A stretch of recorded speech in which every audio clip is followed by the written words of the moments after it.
Welcome to Jamie Reviews. I am Jameson Michael, and the theme of 2019 is to give the people what they want. And what do the people want? Well, they want Nikes, and they want to see young Gretchen. So go ahead and hashtag Team Gretchen if you are ready for some action. So we will be giving you a quick comparison to the newest update to Nike's newest running shoe, the Nike Epic React Flyknit 2. So last year's Epic React was one of my favorite shoes of the year. The shoe was light, the Flyknit was comfortable, and the React cushioning, oh, it was the best part. And much of what made last year's shoe great can still be said about this update. But let's just get into some of the differences of this shoe. So we still have a one-piece Flyknit upper that definitely delivers that sock-like fit. It does feel a bit tight at first, but after about 2 runs in the shoe, it was good to go on the width side. Lengthwise, it still runs true to size. Visually, the Flyknit of this version looks similar to last year's, but we did notice a few things.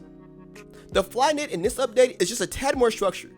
The Flyknit just seems to be a tighter weave or just use a sturdier knit. We found the stability of the upper to be noticeable when going back and forth between shoes. And although it's a subtle thing, it was noticeable enough to mention. The same thing could be said about the heel counter. When looking at the plastic heel of the two compared to the original pair, the new heel counter does not go up as high on the heel. My prediction was that the heel counter may not be as supportive. Well, in reality, it was quite the opposite. We found the heel counter to be substantially stiffer throughout the heel area. And the plastic piece is actually harder than the same piece on the one.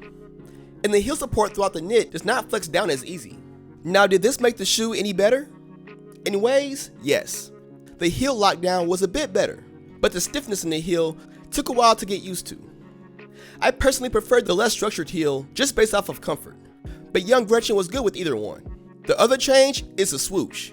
Last year's swoosh was just a plastic piece that was glued on. In this new version, they stitched on a rubber swoosh on both sides of the shoe. But why mention that? And I would say because we actually noticed it.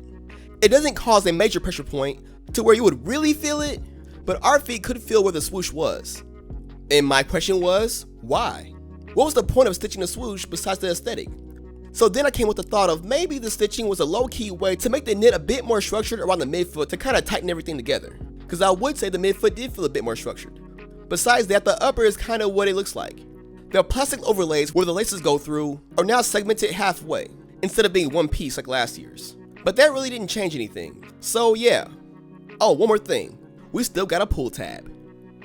Now the bread and butter of the shoe is the React cushioning. We have a full-length React setup with a plastic heel clip to help with the stability of the ride. And if you were a fan of how the cushioning felt last year, you will love how this one feels. It has that soft feel without feeling sloppy. It provides a nice bounce back while going through your stride, and whether you land on your midfoot or your heel, the React provides a great cushioning throughout. It was one of our favorite cushionings last year, and will likely be our top cushioning this year considering how much we enjoyed it. So last year's outsole was not much of an outsole. You had some rubber on the forefoot and on the heel. And so what did Nike do to address those who didn't want that much exposed React on their shoes? Well, nothing really. Nah, but I'm just hating. Even with the lack of rubber, we really didn't have any issues with the durability performance-wise. Sure, the React gets scraped up and doesn't look pretty, but everything held up pretty good as far as functionality. Traction on road-like surfaces is where the shoe shines. Grass and rain, not so much. And as far as snow, I don't know. I live in Austin. I'm sorry. So the Epic React Flyknit 2 does not seem like too much of a change, and I guess in ways it isn't. But in the small ways that it is, I wasn't too crazy about it. Coming from the perspective that I already have 3 pairs of the original Epic React Flyknit. So knowing what I know about this new version makes it to where I'm not that crazy over buying the new version right away. But since we already have it, we'll still use it. The shoe is still a great lightweight, breathable, natural feeling shoe that can be a great daily trainer. Whether it's long distances or even for a tempo run. Maybe not a sprint, but just for faster paces in general. If you're someone who wished the Flyknit was just a bit more secure and a bit more structured, I think this is a no-brainer. And if you're like me and have very little problems with the original, I would say save that money and get the old pairs on sale. But as a standalone shoe, it is still really good, and Gretchen agrees. So when it comes to the Nike Epic React Flyknit 2, I do approve. Well done. Thanks for watching, and be sure to subscribe to the channel for more reviews. We try to focus on the functionality of the shoe. So if you're into that kind of thing, you're in the right place. And shout out to all the hashtag Team Gretchen out there. And as always, be sure to stay in school, don't do drugs, and if you can, keep it tight.